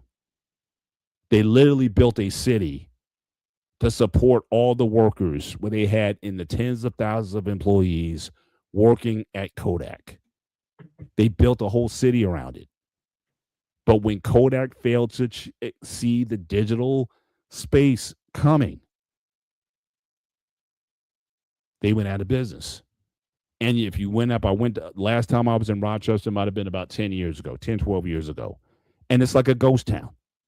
It's like, I mean, you can tell it's like it's becoming decrepit because the major employer in the city, which was Kodak, when they went, a lot of people either moved or left or what have you, but it wasn't the same. Same thing with Polaroid. I mean, growing up, if you're Gen X, remember the point and shoot Polaroid? The photo came out, 60 seconds, boom, there's your photo. Again, slow to embrace the digital revolution. Now, again, there's still some hardcore photographer fans, like, people who, they still got the development rooms in their basement or something like that. They still hang photos by clothes hangers. So, I mean, it's a pastime. It's a hobby. But it's not going to sustain a business long term, especially when you're talking about, when Kodak and Polaroid were the face of camera, certainly in the 70s. But then in the early 80s, you started getting some imports from Japan. You had Canon, Minolta, and all these other camera companies were starting to come out. The competition became fierce, and then digital photography again also changed things. Again, very slow to adapt. Now, another company we've talked about on the Hangout is again the death of Xbox. So again, you had when PlayStation, I think Xbox came out. What was out? PlayStation 3 or 2 when Xbox dropped. During PS2 era, but Xbox still in business, Paul. They have not. They're still, but they got a major drop off. They almost went out of business. They almost dropped the platform in part because they went away from gaming. They brought in the CEO, and he was like, he wanted to change Xbox instead of just a video game system. He wanted it to be an entertainment system. So it was like Yeah, that streaming was and the Xbox. movies. Yeah, I remember that. That wasn't the 360. That was the Xbox One, actually, during the Right. PS3 in that era. So they're actually announced recently they will not in a couple of years they are not going to be making consoles anymore. They lose money every time a console goes out. Yeah. Yeah, everybody knows that the money's in the games, definitely digital games, because they don't have to worry about printing them on a disc. Right. Right. So And like I said, Xbox announced right. it And in said the next couple Sony of had the years. same issue, has the same issue, but they never got off of their game. They never got off of Correct. what made them work. Xbox tried to get exotic Yeah. and get off of gaming, and once they did that, they never recovered. I'm not saying they don't sell hundreds of thousands of consoles a year. I'm not No, I'm saying not they're saying that. not I'm making. agreeing with you. I'm agreeing with you because I Yeah. can't stand Xbox. But what I'm saying to you is, in the next few years, you're not going to see an Xbox in the market, and they're going. Maybe they're going to push out one more console if we're lucky. I think they are, but that's it. They just released a handheld, but they teamed up with Steam Deck with that one. So what they're going to be doing, they're just going to make it like Sega when they did the whole when Saturn came out, or what was it? Not Saturn. Man, I can't remember the system that came out during the PS2 era. Also was Mhm. X 360. Not the Master System, right? Oh, Sega man, Master System, I think, was a few years earlier. I think that was. no, it was a different time. So they failed miserably, Mhm. and now they only make games. They almost went out of business. Yeah. Dreamcast. Thank you, Anton. It was called Dreamcast. So they're probably going at the same route because Mhm. a lot of people cannot keep up with PlayStation because they have a very, very good exclusives. Mhm. Xbox, you don't really have any exclusives. To Yeah. be honest with you, there's no reason to go out and buy their system. It goes back to the same thing. They're not changing with the times. Exclusives where it is. If you put money into your studios who are making your games, you're going to get back. PlayStation had it for the longest time, Right. and recently just went on Xbox, I believe, or the Steam Deck. I can't remember. I think it's Steam Deck. The Spider-Man game. That was the biggest hit. They didn't only make one, they didn't make two, they make three so far, and a fourth one's coming out. That's Mhm. a successful game right there. A Yeah. series. Yeah. So same thing with Xbox. They're not going to adapt because Right. the numbers are not there for them. Yeah. For sure. Obviously, BlackBerry, obviously, before smartphones really, started to come out. I mean, that was the device, especially if you were in business. And it's interesting. I took your advice. I bought from that company that has the BlackBerry type of keyboard. You can attach it to your phone. I Oh, put it's my one of those called, yeah. Yeah, I put my order in, so I'm waiting. I should be getting it shortly because I think they sold their first batch. Now they have their second batch coming out, so hopefully I'll be getting mine within the next month or Yeah, the so. second generation came out recently. Yeah, yeah. So I actually bought So, one. Yeah. so BlackBerry has a funny story. I don't know if you know the story with BlackBerry. Mhm. When the iPhone came out, I believe it was like between $400 to $500, and that was very high for that time. The CEO of BlackBerry laughed on camera, and like he was laughing at him. But look who had the final laugh. But BlackBerry has not really gone completely out of business. They have stopped making smartphones, and they only do. I have an article over here. Software and cybersecurity stuff they're doing now. Yeah. Yeah. There's a rumor every so often they say BlackBerry's coming back. BlackBerry's coming back. I have never seen anything like that. Yeah. Or they just pivoted because we've also seen companies like that, like IBM. I didn't know IBM started out as a meat slicing machine company. Like I never knew Mhm. that. Meat slicing machines. And then they changed Fuck out of again here. once. Yeah. once they, I mean, again, the company goes back. I mean, I mean, like 100 years. You know what I'm saying? But they got into business machines and office machines and typewriters. And once the computer revolution came on, they got into that. Then they got into laptops. So again, if you were in the business, like the IBM, the ThinkPad, that was like the business laptop. You know, it was durable. You could drop it down the stairs. It would still work or whatnot. But then they sold that business off. But now they're more a software solutions company now than a hardware company. But IBM, again, they were able to go through several iterations and changes and still stay relevant. You may not see them sold in the stores anymore, but again, they're still a viable company because of their innovation. And so again, it's like when you fail to innovate, you can become one of those companies from back in the day. And sort of the last slide I'll show again, all these fast food chains that are out of business. You know, Boston Market and Fridays and even Subway is not doing as well. They're going at Arby's. I was surprised they're still in business.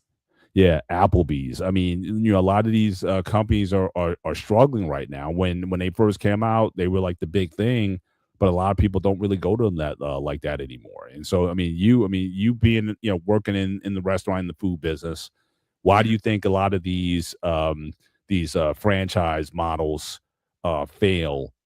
Is it the quality of the food that changes over time, or what? Why do you think a Usually, lot of it's, these businesses most don't do as times well as they used to? is high overhead. That's where it usually kills a business.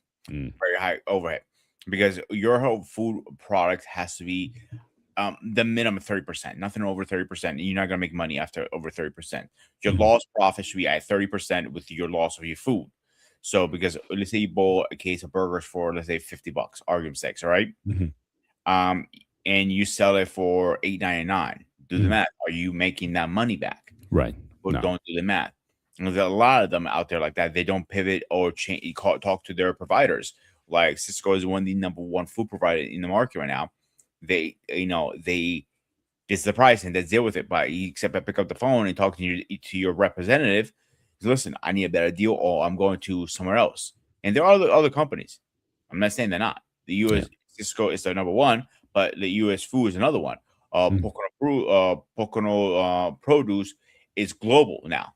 Like they next go all over the United States. So they started in my area, Pocono. Now they're bloomed out. So do the math. You know what I'm saying? Yeah. But I do want to mention too on really fast, like what we were saying before. Um, Sony and Nintendo pivot what their version started. Do you know how Sony started? No, no. They started as a small radio repair shop during the whole I believe World War II or World War One. I can't remember. Yeah, It that was. makes sense. I think it was World War Two. Nintendo Right. was similar actually. Nintendo started as a small local handmade craft card game store, and they Mhm. pivot over the years. Right. In I have my notes right here. And in 1960, they pivot Yeah. to what we know now. But even then, you mentioned Sony. That's another company that now again in the 80s. And again, for you guys who are Gen S, correct me if I'm wrong in the chat. The top quality set, hands down, was Sony. They were the most expensive, but as far as they were like top tier quality through the 80s and in the 90s, they were number one. Picture quality, everything. But then you had LG came on board, and I forget the other one that also competes with LG. TCL. Well, TCL certainly. I mean, they're like a budget brand, but they're certainly relevant. But LG, and what's the other one? Panasonic. Panasonic, right? They're up there as well. So again, they got overtaken at some point in time. But like a Sony back in the 80s would cost like twice as much as like again another company that's not in business anymore, a Magnavox or Zenith. Well, Okay, but Paul, in their defense, they're still doing that. Have you seen the Sony price TVs right now? no, but I'm saying, I but have. they're not the go to. Like if you want it like high end, you can do a lot better going to other brands than Sony. They're not they used to be the gold standard. and I just don't Can't remember say them that, being the bro. gold standard anymore. I think like between Samsung and Sony, Sam, Samsung, that was the one I was talking about. It wasn't. It yeah, wasn't Panasonic. It was Samsung and LG TVs. I think always outsell. When I've never seen, I go to any big store now. Go to Costco or whatever. They're not. No one's selling. Who's selling Sony TVs? there's a lot of places who sell Sony TV still. I don't see them. I Yeah. go to PC But they don't Richard. like I buy, go so to they're so expensive. That's what it is. My 85-inch TVs, I was looking at three kinds. I was looking at a Samsung, I was looking at a Sony, and I was looking at what is that? I can't remember the name of it. You just said it before too. LTC or whatever it's called, right? oh yeah, Oh, HCL or yeah, whatever. They yeah, they make really good TVs still to this day. right. They're more budget friendly versus Samsung and Sony. But right, but I'm saying, but the quality has increased greatly to the point where, again, do I really need for a TV? And keep in mind, TVs don't last as long as they use. Like again, back in the day, you buy a TV, it lasted 20 years. People aren't doing that anymore. So, is it really worth it to pay 2 or 3 times? Is the picture quality in terms of what the human eye can really perceive, unless you're one of those video files that demands the best quality? Is it worth paying twice as much for a TV set than usual? And like I said, I Actually, haven't. Guys in the chat, have you seen? When's the last time you saw a Sony? Maybe if you go to a Best Buy, you may see a Sony TV set. But if you go to like your big bug stores, a Walmart, a Costco, a Sam's Club, most of those guys are selling LGs, Panasonics, Samsungs. I don't see Sony sold anymore like that. So if they are, brand then I they was might be talking in about some other. before, What's that? the brand I was talking about was LG. Actually, can share this runner up. That's what it was. Right. So the But I'm three saying, but TVs people are that, going there versus going yeah, no, after I'm not Sony. disagreeing with that. Yeah. But what I'm arguing is they'll sell Sony's. My Best Buy, my Walmart, my Target has them. They don't really Right. sell as much, and They're not in the was going. showrooms. They're not No, they're like in the on the showroom. display. I haven't seen I one. seen them. Like when I was buying, I bought mine from Best Buy. When I was comparing those three of them, You went into the Magnolia section or no? the what? Magnolia in Best Buy. That's where the high end equipment. They have that like go into a Best Buy. You go into the Magnolia section. That's where they got all the high We end. don't have, yeah, we for don't have home. that at my Best Buy. There were just Okay, all TVs hanging on the wall.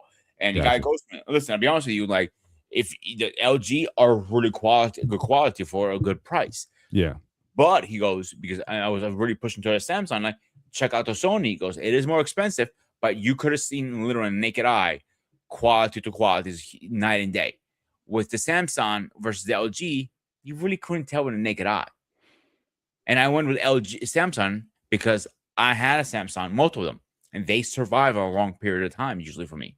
I never yeah, had a problem with them. yeah, for sure. Here's another brand that you would think, and for those of you in the chat, those who came late, we asked at the beginning of the show, name a brand of anything that you thought would never go out of business. Like that was so ubiquitous. That was so. It's like no way. Or at least if they didn't go out of business, they're no longer as relevant in the marketplace as they used to. So again, some companies that were named earlier, Sears, for example, again, growing up, nobody thought Sears was going to go out of business. Nobody. It was like, it was almost impossible. They would like, but again, a lot of these companies, these legacy companies, they're like the Titanic. There was, I guess, the famous line from the captain of the Titanic: "Nobody could sink this ship." I think he said that at the beginning of the movie or whatever, or apparently he's quoted in saying that. But yeah, but He said the ship is unsinkable. yeah, but then obviously we know with the rest of the story. But I'm just saying, but there's some companies where some people will say that this company is unsinkable. Now here's another one that I didn't understand this until recently. But before I do this, certainly want to acknowledge again, Lunatic Librarian. Again, thanks for being part certainly of the chat. Thank you for being respectful in the chat. Certainly always appreciate your insights and whatnot. Dropped a $1.99 central super chat. All centralized systems have failed. And then he has another one here. Again, planned obsolescence makes all brands junk. Again, appreciate your perspective there. But here's one that I didn't think, and I was really surprised, and I had to think to myself, um, Intel. I mean, there are a lot of the chips in phones and smartphones are not Intel chips. You have AMD that's really taken over, even in the gaming consoles. Like I said, the PlayStations and the Xboxes. I don't think no one's using Intel. I think AMD, which used to be a budget chip, has certainly changed things. Nvidia, they've also stepped up in terms of their quality, but you would used to buy an AMD as like a budget chip. It was like half the cost of the CPU as an Intel chip. And Intel has kind of fallen off in terms of its dominance in the 80s when personal computers came on, when Gateway Computer, Dell Computer, it was Intel and it was nobody else until, like I said, you got to the 90s and early 2000s. AMD came on board. I forget, if there was another chip maker at the time, but again, there was like, they were made for budget PCs. You had Apple; they went through a few iterations. They were running Intel chips for a while. Well, first of all, Apple started out with the MC 68000 chip. It was their own chip that they developed for their Macs. Then there was a period of time, I think, when Steve Jobs left, that they went to Intel chips, and then in recent years, they went back to their own M chips, M1, M2, M3 chips. Yeah, back when iPhone 12 came out, they started doing that. And it was a very powerful chip. Not and the most powerful chip now in the market is the Snapdragon 8 Elite. And it's Snapdragon, made, that's another one. Yeah, yeah. yeah, and it's made So, from a company I have never heard of them, to be honest with you. And mhm, I use that chip all daily because it's in my phone. I have a right. I So convert I think 500 they cents. really missed the boat because I don't recall Intel ever really being a serious player in the cell phone market. Snapdragon is certainly was one of the one of the big ones. The iPhone they had there, going on for a while, but they never really capitalized. They had all that market share through the 80s, the 90s, and early 2000s. They Mhm. were basically the chip. They were like the top, and either they stopped innovating or whatever happened. Back early in the 80s, Sun Microsystems, that was a very powerful RISC processor at the time that was used in a lot of universities and whatnot. They were certainly, again, ahead of their time. They fell off. And so yeah, so all of these so that's for me, that's like the biggest one. Like I never thought that Intel would fall off the way they fell off. And I was shocked when I heard when they fell off. Could tell you mentions Texas Instruments, TI. Yeah, so I remember them mostly from not so much. I know they did some computer stuff, but I remember mostly like their calculators. But again, that's another thing. Who buys a calculator today unless you're like a medical student or something where they want these scientific calculators for certain mathematical courses or science or medical courses or whatnot. But again, who buys a It's in every device. It's in your cell phone. It's on your computer.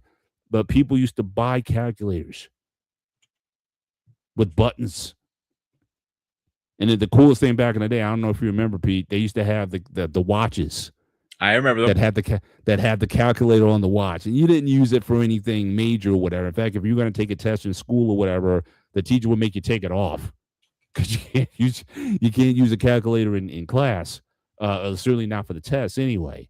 But that was again, we I thought that was the actually cool. knew a student in Greece, one of my fellows, he was a classmate of mine. The teacher didn't know there was because that hasn't come to Greece yet. Mhm. So, and she one day realized, like, it was like halfway through the year, he was doing it, and he got in a lot of trouble for it because they didn't. That was so new, so nobody knew what it was. It hasn't hit the Greek market. Oh man, he got his ass chewed off of that one. I can't. I remember that like it was nothing. Yeah, yeah. Other companies, Burger King, just getting back into the food area, whatnot. Again, they've been struggling.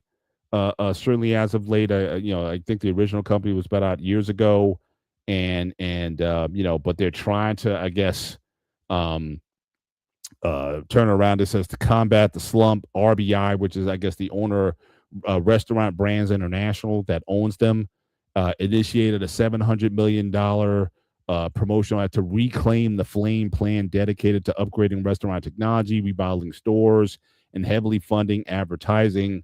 While the brand has seen some positive sales momentum, it continues to navigate a highly competitive and strained fast food market.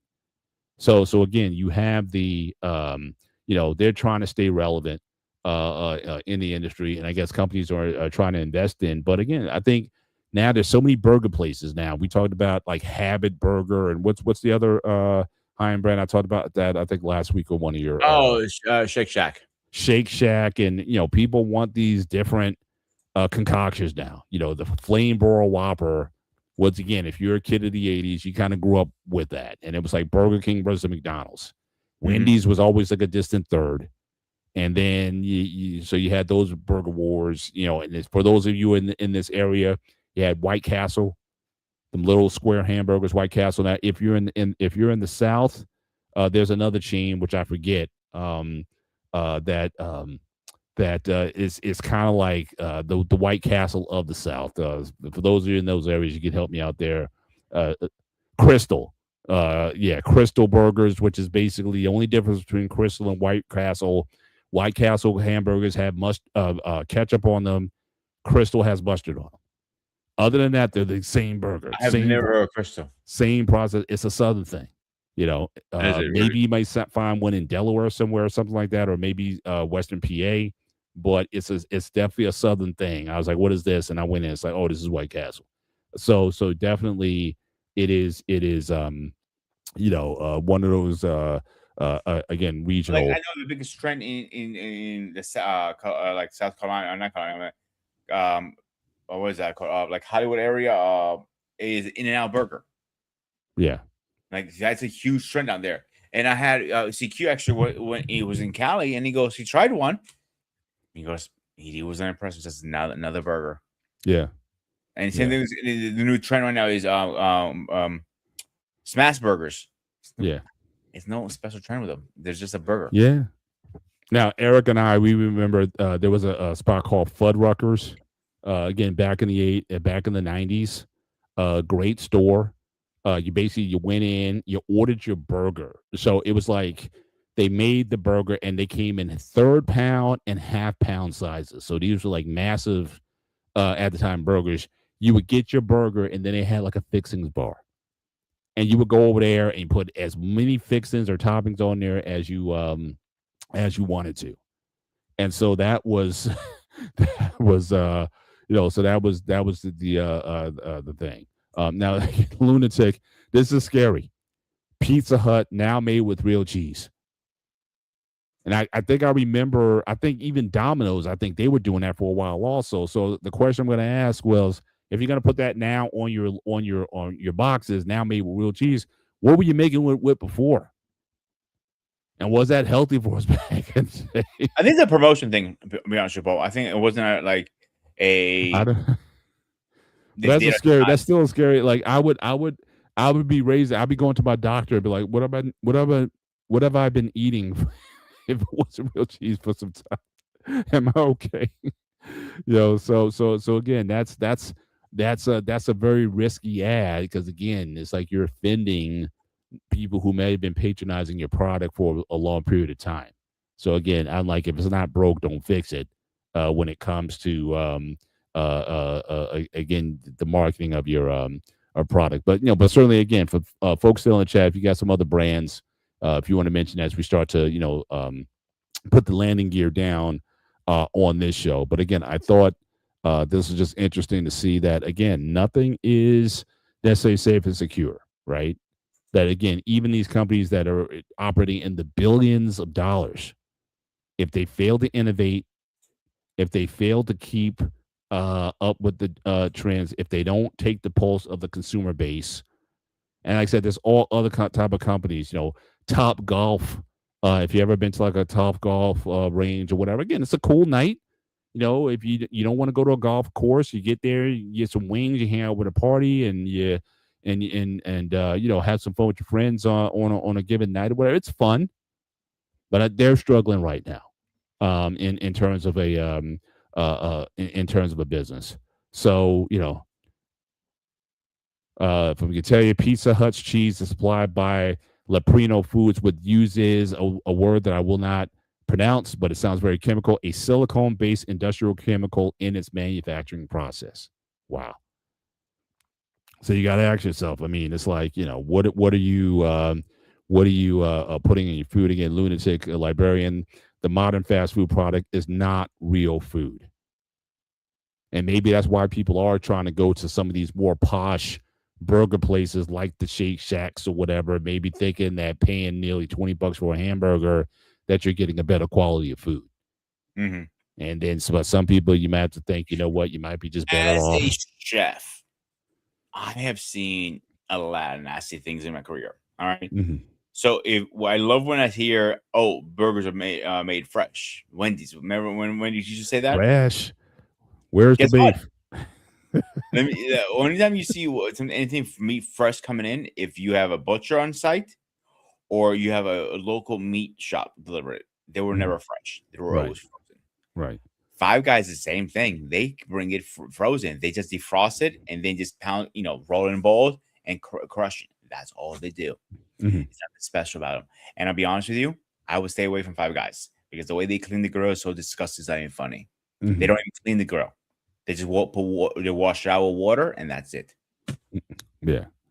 And Yeah, I admit that. Yeah, I cook a lot at home. I cook tonight, but I do like that. I mean, so my wife and I, we have our date nights. We like to go to restaurants, especially when we travel on vacation and stuff. So we'll still every once in a while. Like I don't do. I think I had a couple weeks ago. I had McDonald's for the first time in months, and but yeah, I don't do it often. But again, I'm not so fearful of it to say like, oh my gosh, Jimmy. If I'm eating it, like, and I worked at McDonald's. I worked at McDonald's for 4 years straight. I had McDonald's every day from age 16 to 20. you got sick Every of it, day probably. I ate McDonald's and didn't gain a pound. By the way, as well. I I was hate. so skinny. My I fucking. metabolism, my metabolism was so fast back then. I was so skinny. I looked like JJ Jimmy Walker from Good Times. And so I never gained a pound eating. I would have like 6 or 7 nuggets a day. And, and I used to close. So we would get like all the burgers from the night that you would throw out. Don't tell anybody, but we take some of that stuff home. It's like I'm not throwing Oh, this. dude, I used to work for what's it called it Burger King and Five Guys. They do the same thing. All of them do it. Yeah, You're not supposed to, but they do it yeah, because they absolutely. like my manager goes, "It's going to go garbage sandwich. Just take it." So I prefer you eat it than not throw it away.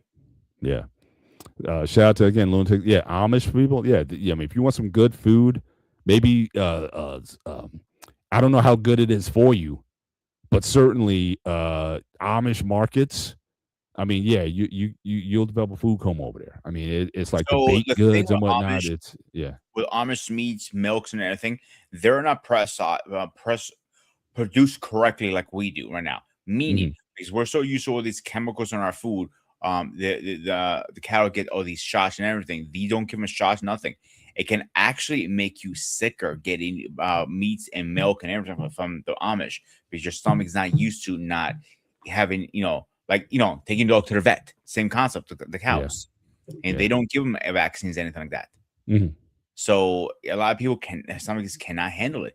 Definitely the milk. The milk is not processed correctly like we do. It's They not go through pasteurized, all. homogenized. I guess. Thank you. Exactly where I was trying to. I was Yeah. looking for. Like even meats, they get processed. Same thing with the eggs.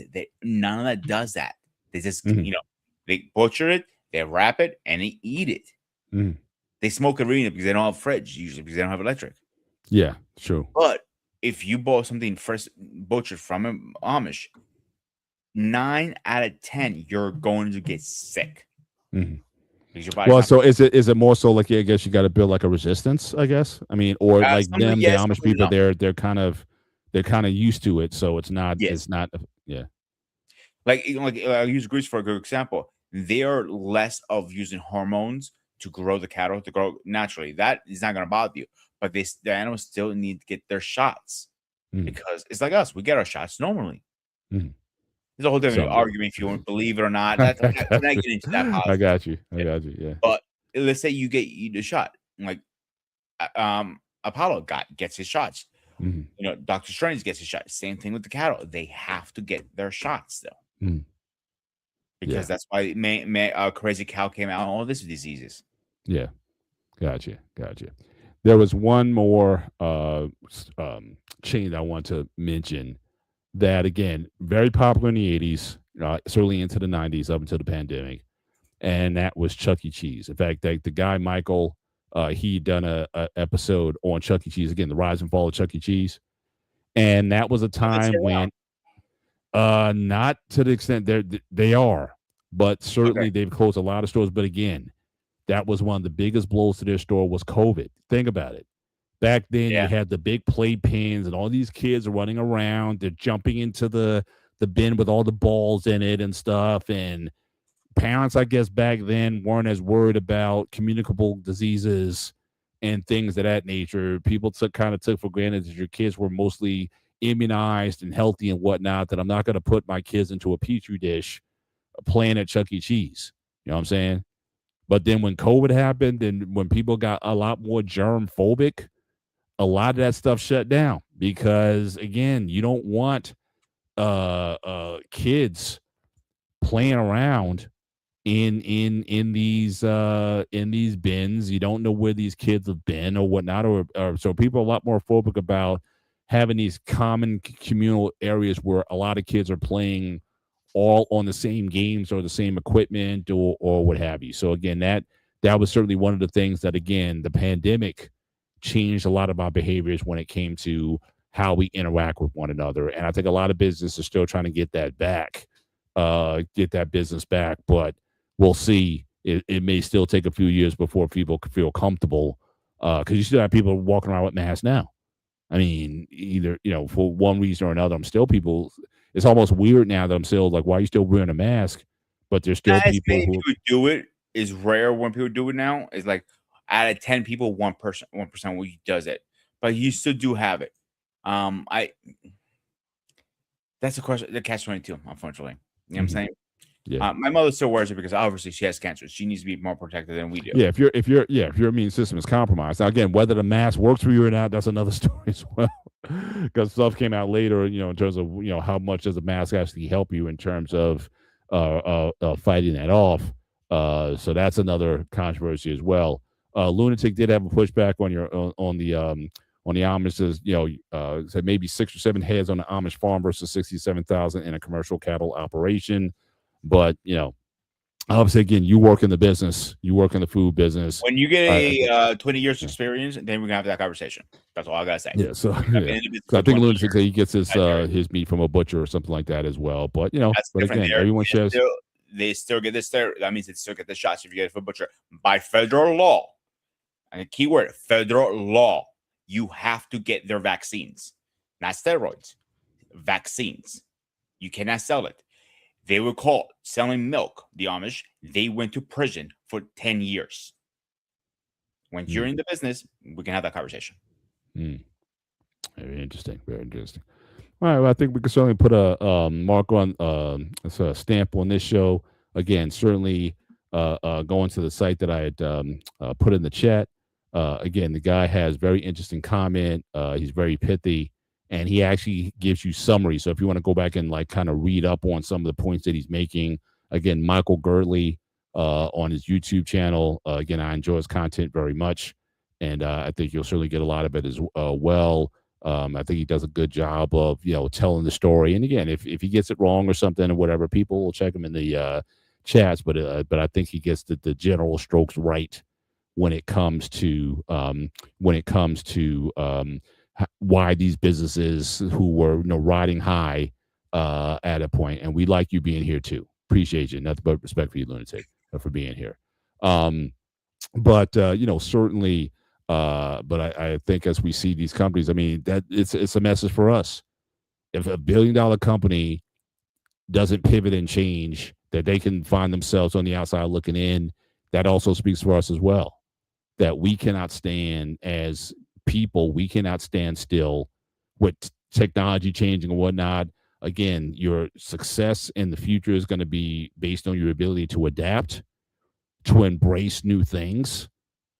And if you don't, then you like these companies being left in the dust, you could be certainly left in the dust as well. So I think it's just a reminder to all of us that don't run away from change, take risks, at well-educated risks to stay ahead of the game, invest in yourself to get better, maybe acquire a new skill set that you didn't have before so you can stay competitive in the markets out there.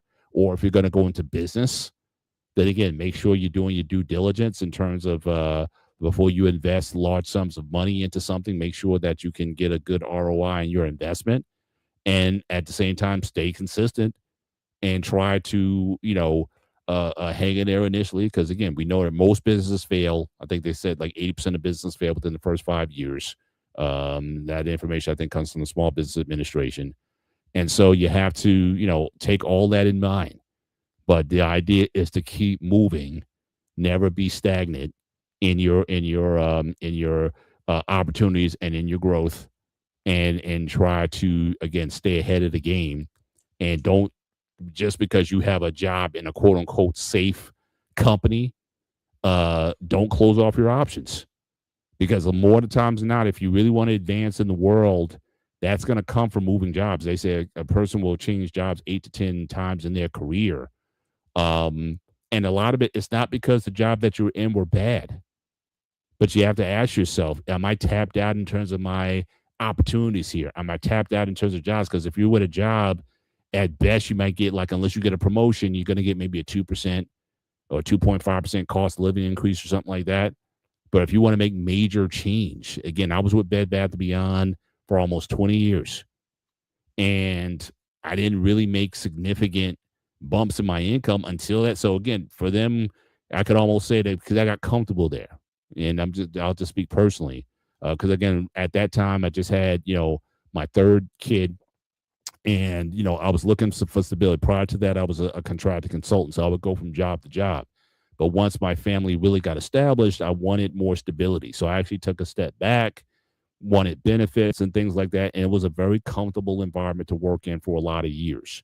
Like I could literally leave my job for sometimes there was things I had to do with taking care of my parents and whatnot. I can kind of do that and come back to my job and then have a bunch of work piled up on me. It was a very family friendly, flexible environment to work in. And so for the longest time, I really didn't have a need to leave. But then once my kids started getting to college age and I was thinking about, just finances, I was thinking, yeah, well, maybe I may need to make a pivot, because I'm only going to go so far with where I was. And so sometimes that may mean leaving a company, even though you're good there.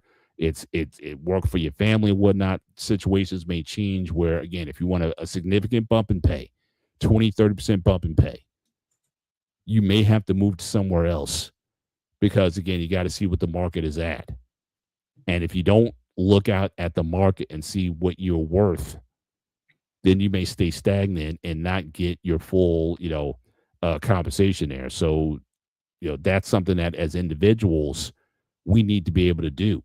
If someone is going to offer you something or whatever, and another thing, always negotiate from a standpoint of strength. Like what I've always found was that I always got calls for jobs when I had one. You know what I'm saying? It's like when I'm already employed, I'm in the strength position, because if you're gonna get me to leave, you gotta make me an offer I can't refuse. It happens to me too, because every time I'm not looking for a job, my phone is getting blown up all the time. Yeah. But somehow when you're looking for a job, people are like, they ghost you or they try to lowball you or whatever, thinking, okay, I need a job. And so you have to always keep that in mind. So don't close your opportunities to anything. Be open to new companies, new environments and whatnot.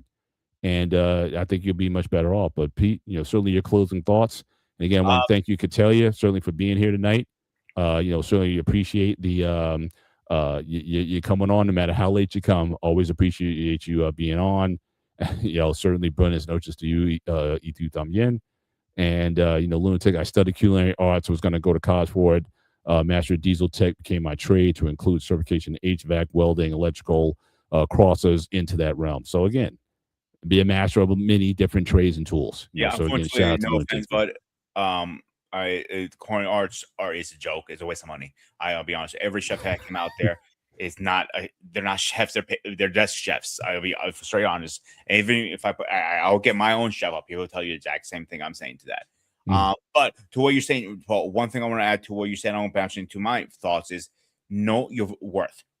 If you don't know what you're worth, you cannot. I literally went into an interview once, and they're trying to lowball me. I looked at, I'm like, I'm not going lower than. I think my number was 22 or 23. I can remember at the time. It was a few years back before COVID, and I Mhm. looked at, I'm like, I know my worth. If you don't come up, I will walk out of this interview. As I'm walking out of the interview, he goes, "We will match your offer then." But if you don't evolve, you don't get better. You don't change. You're gonna get stuck in the past. Yeah. We know people like that, unfortunately, who Yeah. don't want to change, Yeah. don't want to get better.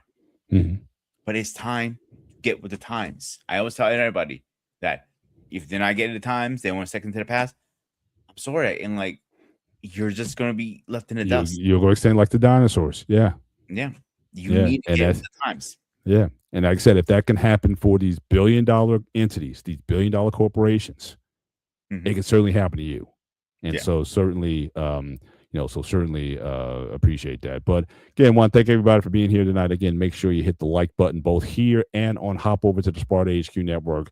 Show some love over there as well. Certainly, we appreciate you guys being with us. Again, spending your Sundays with us. You guys could be doing a lot of different things. You got the work week coming up and whatnot, and you have to certainly get ready for that. So again, we appreciate you spending time with us tonight. But certainly for myself, Mr. Bennett, and he is. This is Sparta! And this is the gray area here on the Black Man Unfiltered Network, Sparta HQ Network. Stay tuned. Certainly, next time you'll see me, it'll be Wednesday on a one-on-one sports show. So we got the NBA Finals matchup set. So we'll be talking about that. And stay tuned to the Sparta HQ Network this week for again more content coming up as well. We have a lot of fun over there, and just looking forward to continuing to create great content. And we're appreciative of you. So for both of us. Enjoy the rest of your week. Take care. God bless. And we will see you next time. Good night.